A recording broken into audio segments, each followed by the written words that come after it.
Korrupsiyaga qarshi kurashishda qonun va jazo choralari bilan birga tarbiya orqali ham amalga oshiriladi.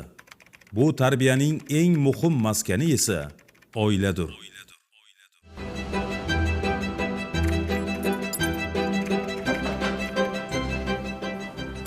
Assalomu alaykum. Va alaykum assalom. Kelishimmi? Charchamayapsizmi? Yaxshimisiz. Mana shu loyihani olib kelgandim, bir ko'rib bersangiz.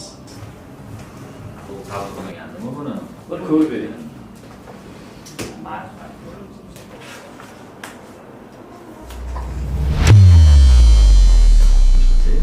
Endi qo'ldan kelgancha. Qo'ldan kelib qopti. Demak, hal qilib berasiz.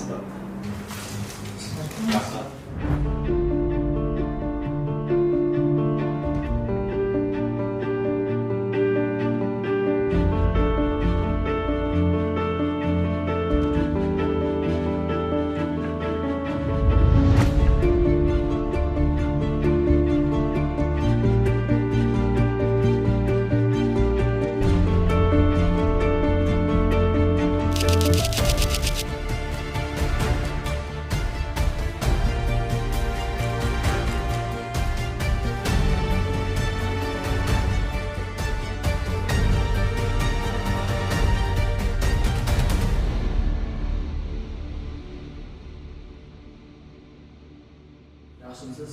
Sog'ligingiz yaxshimi? Hop, yaxshi. Ismim Bardiyor Bektoqdalar siz? Otalarim. Aha. Sizni juda muhim vazifa bilan chaqirdik. Ko'ringchi, nima qilgan qilib, hozirdan bu shu ish qilyapti. Xo'sh. Pulku?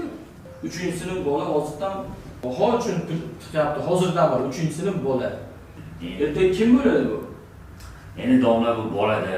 Bular korrupsiyani tushunmaydi-ku.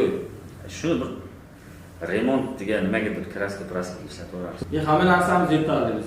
Endi bir safarga ijro qiling. Bu kechiradigan narsa emas-ku. Bu bolaning kelajagi nima bo'ladi? Men bu narsadanman va kelajagidan qayg'uryapman. Kelajagiga javob beramiz. Siz o'qiting. Men bolani o'qita olmayman. Siz maktabimizda bunaqa bolaga o'rin yo'q. Kim bo'ladi ertaga bu? Qanaqa jazgo hozirdan shu ish qilyapti bu? Ertaga maktab bitirsa kim bo'ladi bu? Sizga ishonadi, ota-ona boylab bermayman-ku. Nimaga hamma narsani pul hal qiladi deb o'ylaysizlar? Hamma narsani pul hal qilmaydi. Bir safarga zo'r. Men ishlarim juda ham ko'p bormasam.